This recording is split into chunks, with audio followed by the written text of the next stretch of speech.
नमस्ते। आज दिक्षाको भान्सामा आलु काउलीको रेसिपी लिएर आएको छु।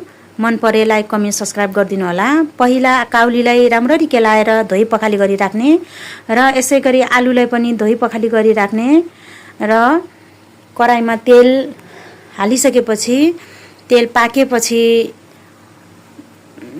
आलु फ्राई गर्ने। आलु फ्राई गरिसकेपछि यसलाई साइडमा झिकेर राख्ने र यसै गरी काउलीलाई पनि फ्राई गर्ने। काउली फ्राई गरेर मजाले पाकिसकेपछि झिकेर यसैले पनि आलुकै ठाउँमा मिसाएर राख्ने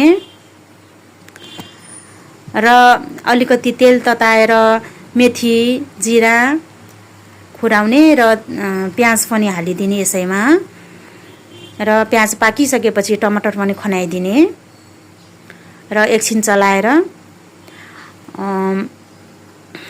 बेसार र नुन पनि हालिदिने। नुन हाल्यो भने नुनले पाक्नको लागि एकदमै मद्दत हुन्छ, त्यसैले नुन हालिदिए।